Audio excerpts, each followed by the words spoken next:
बोलो भारत माता की जेडीएस पक्षಕ್ಕೆ ದೇವೇಗೌಡರಿಗೆ ಕುಮಾರ್ ಅಣ್ಣನವರಿಗೆ ನಿಖಿಲ್ ಕುಮಾರಸ್ವಾಮಿ ಅವರಿಗೆ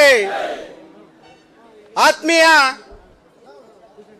ಚಿಂತಾಮಣಿ ವಿಧಾನಸಭಾ ಕ್ಷೇತ್ರದ ನಮ್ಮ ನಿಮ್ಮೆಲ್ಲರ ನೆಚ್ಚಿನ ನಾಯಕರಾದಂತ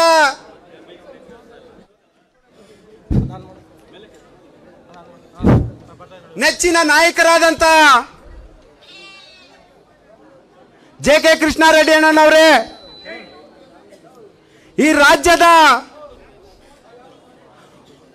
ಇಡೀ ಯುವ ಸಮುದಾಯವನ್ನ ಒಗ್ಗೂಡಿಸಿಕೊಂಡು ಹಿರಿಯರ ಆಶೀರ್ವಾದದೊಂದಿಗೆ ಈ ಕ್ಷೇತ್ರಕ್ಕೆ ಆಗಮಿಸಿರ್ತಕ್ಕಂಥ ನಮ್ಮ ನಿಮ್ಮೆಲ್ಲರ ನೆಚ್ಚಿನ ನಾಯಕರಾದಂಥ ನಿಖಿಲ್ ಕುಮಾರಸ್ವಾಮಿ ಅವರೇ, ಹಾಗೂ ವೇದಿಕೆ ಮೇಲೆ ಇರ್ತಕ್ಕಂಥ ಈ ಜಿಲ್ಲೆಯ ಅವಿಭಾದ ಅಂತ ಜಿಲ್ಲೆ ಆದಂಥ ಕೋಲಾರ ಜಿಲ್ಲೆ ಮತ್ತೆ ಚಿಕ್ಕಬಳ್ಳಾಪುರ ಜಿಲ್ಲೆಯ ನಮ್ಮ ಪಕ್ಷದ ನಾಯಕರುಗಳಾದಂಥ ಮೇಲೂರು ರವಿ ಅಣ್ಣನವರೇ, ವೆಂಕಟಶಿವರೆಡ್ಡಿನವರೇ, ತೂಪಲ್ಲಿ ಚೌರೆಡ್ಡಿನವರೇ, ಹಾಗೂ ವೇದಿಕೆ ಮೇಲೆ ಇರ್ತಕ್ಕಂಥ ಎಲ್ಲ ಹಿರಿಯರೇ ಮತ್ತೆ ಯುವಕರೇ, ಇದೇ ಕ್ಷೇತ್ರದ 75 ವರ್ಷಗಳಿಂದ ನಾವು ಈ ಕ್ಷೇತ್ರವನ್ನ ಲೋಕಸಭೆ ಕ್ಷೇತ್ರವನ್ನ ಆಯ್ಕೆ ಆಗಿರಲಿಲ್ಲ. ಆದರೆ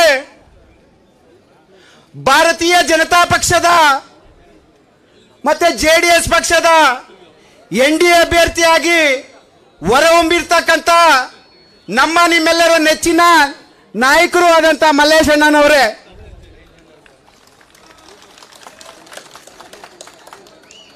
ಈಗಾಗಲೇ ಇಡೀ ರಾಜ್ಯದಲ್ಲಿ ಪಕ್ಷದ ಸದಸ್ಯತ್ವದ ಅಭಿಯಾನದ ನಿಟ್ಟಿನಲ್ಲಿ ಇಡೀ 7-8 ತಿಂಗಳಿಂದ ಪಕ್ಷದ ಅಭಿಯಾನವನ್ನ ನಡೆಸ್ಕೊಂಡು ಬರ್ತಾ ಇದ್ದಾರೆ. ಪಕ್ಷದ ಅಭಿಯಾನವನ್ನ ಡಿಜಿಟಲ್ ಮುಖಾಂತರ ಚಾಲನೆಯನ್ನ ಕೊಟ್ಟು ಇವತ್ತು ಇಡೀ ರಾಜ್ಯದಲ್ಲಿ 16 ರಿಂದ 17 ಲಕ್ಷ ಜನ ಸದಸ್ಯತ್ವ ಅಭಿಯಾನದಲ್ಲಿ ಪಾಲ್ಗೊಂಡಿದ್ದಾರೆ. ಅದೇ ರೀತಿಯಲ್ಲಿ ಈ ಕ್ಷೇತ್ರದಲ್ಲೂ ಸಹ ಬಹಳಷ್ಟು ಜನ ಸದಸ್ಯರಾಗಿದ್ದೀರಾ. ಮುಂದಿನ ದಿನಮಾನಗಳಲ್ಲಿ ಯಾರು ನಮ್ಮ ಯುವ ಮಿತ್ರರು, ಮಹಿಳೆಯರು, ಹಿರಿಯರು ಎಲ್ಲರನ್ನು ಒಳಗೊಂಡಂತೆ ನಮ್ಮ ಬೂತ್ ಮಟ್ಟದಲ್ಲಿ ಸದಸ್ಯತ್ವ ಅಭಿಯಾನವನ್ನು ಶುರು ಮಾಡಬೇಕಂತೇಳಿ ಅದಕ್ಕೆ ಚಾಲನೆ ಮಾಡಲಿಕ್ಕೆ ನಮ್ಮ ನಿಖಿಲ್ ಅಣ್ಣ ಬಂದಿದ್ದಾರೆ. ಹಾಗಾಗಿ ಯಾಕೆ ನಾವು ಈ ಸದಸ್ಯತ್ವ ಅಭಿಯಾನವನ್ನ ಪಾಲ್ಗೊಳ್ಬೇಕು, ಯಾಕೆ ಪಕ್ಷವನ್ನ ಬೇರು ಸಮೇತ ಪಂಚಾಯತಿ ಮಟ್ಟದಿಂದ ಬೂತ್ ಮಟ್ಟದಿಂದ ಬಲಪಡಿಸಬೇಕು ಅಂತ ಹೇಳಿದ್ರೆ, ಇವತ್ತೇನು ಈ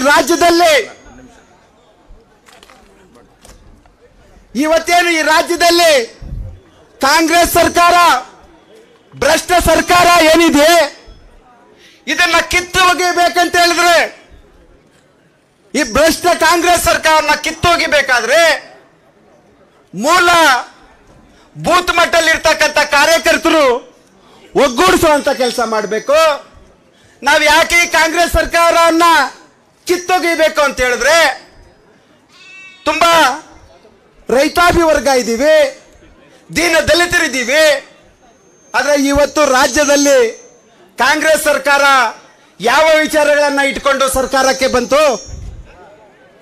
ನಾವೊಂದ್ಸರಿ ಯೋಚನೆ ಮಾಡಬೇಕಾದ್ರೆ ಬಿಟ್ಟಿ ಭಾಗ್ಯಗಳು, ಫ್ರೀ ಭಾಗ್ಯಗಳಿಂದ ಇವತ್ತು ರಾಜ್ಯ ಸರ್ಕಾರ ಬಂದಿದೆ. ನಿಜಾನೇನಾ? ಯಾರಿಗಾದ್ರೂ ಡೌಟ್ ಇದೆಯಾ? ಅಥವಾ ಸಿದ್ದರಾಮಯ್ಯ ಅವರ ಬಹುದಿನಗಳ ಆಸೆಯಿಂದ ಇವತ್ತೇನು ಸರ್ಕಾರ ಬಂದಿದೆಯಾ? ಅಥವಾ ಡಿ.ಕೆ. ಶಿವಕುಮಾರ್ ಅವರ ನೇತೃತ್ವದಲ್ಲಿ ಈ ರಾಜ್ಯದಲ್ಲಿ ಸರ್ಕಾರ ಬಂದಿದೆಯಾ? ಬಂದಿಲ್ಲ. ಯಾಕೆ ಅಂತ ಹೇಳಿದ್ರೆ ಇವತ್ತು ಫ್ರೀ ಬಸ್ ಅಂತ ಮಹಿಳೆಯರಿಗೆ ಕೊಟ್ಟಿದ್ದಾರೆ.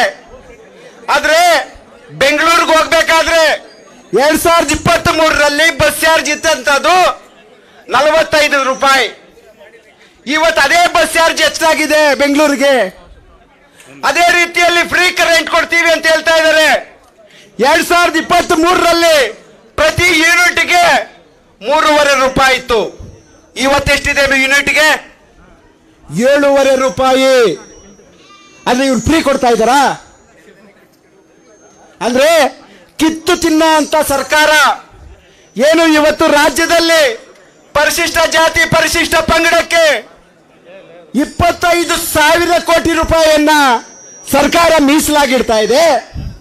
ಆ ಪರಿಶಿಷ್ಟ ಜಾತಿ ಪರಿಶಿಷ್ಟ ಪಂಗಡದ ಫಲಾನುಭವಿಗಳಿಗೆ ಸಿಕ್ಕಬೇಕಾಗಿರ್ತಕ್ಕಂಥ ಅನುದಾನವನ್ನ ಫ್ರೀಗೆ ಕೊಡ್ತಾ ಇದ್ದಾರೆ. ಇವರು ನಿಜವಾದಂತ ಅಂಬೇಡ್ಕರ್ ವಾದಿಗಳೇ ಆಗಿದ್ರೆ, ನಿಜವಾದಂತ ಮಹಾತ್ಮ ಗಾಂಧಿಯವರ ಅನ್ಯಾಯಿಗಳೇ ಆಗಿದ್ರೆ, ಈ ರಾಜ್ಯದಲ್ಲಿ ನಡೀತಾ ಇರ್ತಕ್ಕಂಥ ಈ ಸರ್ಕಾರ ಯಾವ ರೀತಿ ನಡೀತಾ ಇದೆ ಅಂತ ತಮ್ಮೆಲ್ಲರಿಗೂ ಸಹ ಗೊತ್ತು. ಅದೇ ರೀತಿಯಲ್ಲಿ ಈ ಕ್ಷೇತ್ರದ ಶಾಸಕರು, ಈ ರಾಜ್ಯದ ಮಂತ್ರಿಗಳು, ಈ ಕ್ಷೇತ್ರದ ಶಾಸಕರು, ಈ ಕ್ಷೇತ್ರದ ಮಂತ್ರಿಗಳು 270 ಬೂತ್ಗಳಿಂದ ಸಹ ನಾವು ಬಂದಿದ್ದೀವಾ? ಇದೇ ಸಚಿವರು, ಇದೇ ಶಾಸಕರು ನಿಮ್ಮ ಬೂತ್ ಮಟ್ಟದಲ್ಲಿ ನಿಮ್ಮ ಊರಲ್ಲಿ ಕಳೆದ 2.5 ವರ್ಷದಿಂದ ಬರೀ ಒಂದು 2.5 ಲಕ್ಷ ರೂಪಾಯಿಯಿಂದ 5 ಲಕ್ಷ ರೂಪಾಯಿ ಕೆಲಸ ಮಾಡಿರ್ತಕ್ಕಂಥದ್ದು ಎಲ್ಲಾದ್ರೂ ಕಂಡು ಬಂದಿದ್ಯಾ? ನಿಮಗೆ ಬಂದಿದ್ಯಾ? ಆದ್ರೆ ಇವತ್ತು ನಾವೇನು ನಿಖಿಲ್ ಕುಮಾರಸ್ವಾಮಿ ಅವರು ಬರ್ತಾ ಇಲ್ಲ ಅಂತ 2 ನಿಮಿಷ ಸರ್ ಮಾಡ್ತಾರೆ. ನಿಖಿಲ್ ಕುಮಾರಸ್ವಾಮಿ ಅವರು ರಾಜ್ಯದಲ್ಲಿ ಪಕ್ಷವನ್ನ ಸಂಘಟಿಸುವಂತ ಕೆಲಸ ಮಾಡಬೇಕು. ಅದಕ್ಕೆ ಪಕ್ಷದ ಎಲ್ಲ ಹಿರಿಯರು ಎಲ್ಲ ಯುವಕರು ಒಗ್ಗೂಡಿಸಿಕೊಂಡು ಮುಂದಿನ ಬರುವಂತ ವಿಧಾನಸಭೆ ಎಲ್ಲ ತಾಲೂಕು ಪಂಚಾಯತಿ, ಜಿಲ್ಲಾ ಪಂಚಾಯತಿ, ನಗರಸಭೆ, ಗ್ರಾಮ ಪಂಚಾಯತಿ, APMC, TAPMC ಅಲ್ಲಿ ನಾವು ಗೆಲ್ಲಬೇಕಾದ್ರೆ ನಾವೇನ್ ಮಾಡಬೇಕು? ಸಂಘಟನೆ ಮಾಡಬೇಕು. ಆ ಸಂಘಟನೆಯ ಹೆಸರಿನಲ್ಲಿ ಇವತ್ತು ನಿಖಿಲ್ ಅಣ್ಣ ಅವರು ಹೋರಾಡ್ತಾ ಇದ್ದಾರೆ. ಆದ್ರೆ ಮೊನ್ನೆ ಮಾಧ್ಯಮದಲ್ಲಿ ಪತ್ರಿಕೆಯಲ್ಲಿ ನೋಡಿದೆ, ನಿಖಿಲ್ ಕುಮಾರಸ್ವಾಮಿ ಅವರು 3 ಬಾರಿ ಚುನಾವಣೆಯಲ್ಲಿ ಸೋತಿದ್ದಾರೆ. ಅವರು ಪಕ್ಷದ ನಾಯಕತ್ವವನ್ನು ತಗೊಂಡಿದ್ದಾರೆ. ಯಾವ ರೀತಿ ಅವರು ಈ ಪಕ್ಷದ ಅಧಿಕಾರ ಚುಕ್ಕಾಣಿ ಇಡ್ಲಿಕ್ಕೆ ಮಾಡ್ತಾರೆ ಅಂತ. ಆದ್ರೆ ನಮ್ಮ ವಿರೋಧ ಪಕ್ಷದ ಇವ್ರಿಗೆ ಗೊತ್ತಿರಬೇಕು, ಪಕ್ಕದ ಆಂಧ್ರ ಪ್ರದೇಶದಲ್ಲಿ ಪಕ್ಷವನ್ನ ಸ್ಥಾಪಿಸಿ ಜನಸೇನಾ ಪಕ್ಷವನ್ನ ಕಟ್ಟಿ ಆ ಪಕ್ಷದ ಅಧ್ಯಕ್ಷರೇ ಪವನ್ ಕಲ್ಯಾಣ್ ಅವರೇ ಸೋತರು. ಈ ದೇಶದ ಪ್ರಧಾನಮಂತ್ರಿಗಳು ಇಂದಿರಾ ಗಾಂಧಿ ಅವರು ಚುನಾವಣೆಯಲ್ಲಿ ಸೋಲಿಲ್ವಾ? 12 ಬಾರಿ ಅಬ್ರಾಹಂ ಲಿಂಕನ್ 12 ಬಾರಿ ಸೋತರು. ಪ್ರತಿಷ್ಠಿತ ರಾಷ್ಟ್ರ, ಇಡೀ ಪ್ರಪಂಚದಲ್ಲೇ ಬಲಿಷ್ಠವಾದಂತ ರಾಷ್ಟ್ರ ಅಮೆರಿಕ. ಅಧ್ಯಕ್ಷರಾಗಬೇಕಾದ್ರೆ ಅಬ್ರಾಹಂ ಲಿಂಕನ್ 12 ಬಾರಿ ಸೋತರು. 13ನೇ ಬಾರಿ ಆ ಪ್ರಪಂಚದಲ್ಲಿ ಬಲಿಷ್ಠವಾದಂತ ರಾಷ್ಟ್ರಕ್ಕೆ ಅಧ್ಯಕ್ಷರಾದ್ರು. ಆದ್ರೆ ಸೋಲು ಗೆಲುವು. ಆದ್ರೆ 3 ಬಾರಿ ಚುನಾವಣೆಯಲ್ಲಿ ಸೋತರು. ರಣವೇಡಿಯಂಗೆ ಮನೆಯಲ್ಲಿ ಕುತ್ಕೊಳ್ಳಿಲ್ಲ ಕುಮಾರಣ್ಣನವರ ಮಗ ನಿಖಿಲ್ ಕುಮಾರಸ್ವಾಮಿ. ಆದರೆ ಕಾಂಗ್ರೆಸ್ ಪಕ್ಷದ ನಾಯಕರನ್ನ ರಣ ಬೇಟೆಗಾರನಾಗಿ ರಣ ಬೇಟೆಗಾರಾದಂತ ನಿಖಿಲ್ ಅಣ್ಣ ಅವರನ್ನ ನಡೆಯನ್ನ ನೋಡ್ತಾ ಇವತ್ತು ನಡುಕ ಸೃಷ್ಟಿ ಆಗಿದೆ ಕಾಂಗ್ರೆಸ್ ಅವ್ರಿಗೆ. ಆದ್ರೆ ಈ ರಣ ಬೇಟೆಗಾರನ ನಾಯಕತ್ವದಲ್ಲಿ ಈ ಜಿಲ್ಲೆಯಲ್ಲಿ ನಿಖಿಲ್ ಅಣ್ಣ ಅವರೇ, ಈ ರಾಜ್ಯದಲ್ಲಿ ಬಲಿಷ್ಠವಾದಂತ ಸರ್ಕಾರ ಬರಬೇಕಾದ್ರೆ ಕೋಲಾರ ಚಿಕ್ಕಬಳ್ಳಾಪುರ ಜಿಲ್ಲೆಯಲ್ಲಿ ಕನಿಷ್ಠ 8 ವಿಧಾನಸಭೆಗಳನ್ನ ನಾವು ಪಡ್ಕೊಂಡ್ರೆ ಈ ರಾಜ್ಯದಲ್ಲಿ ಅದೇ ಸರ್ಕಾರ ಬರೋದು. ನೀವು ಇತಿಹಾಸವನ್ನು ಒಂದ್ಸರಿ ನೋಡಿ. ದೇವೇಗೌಡರ ಅಪ್ಪಾಜಿ ಇದ್ದಾಗ, ರಾಮಕೃಷ್ಣ ಹೆಗಡೆ ಅವರು ಇದ್ದಾಗ, ಹಲವಾರು ಜನ ಇದ್ದಾಗ ಇದು JDS ಭದ್ರಕೋಟೆ. ಹಾಗಾಗಿ ಈ JDS ಪಕ್ಷದ ಕಾರ್ಯಕರ್ತರು, ಈ ಪಕ್ಷದ ಉರಾಣಿಗಳು ನೀವು ಇವತ್ತು ಪಕ್ಷವನ್ನು ಕಟ್ಟಬೇಕಾದ್ರೆ ಬರೀ ನಿಖಿಲ್ ಕುಮಾರ್ ಅಣ್ಣನವರು ಆಗಲ್ಲ.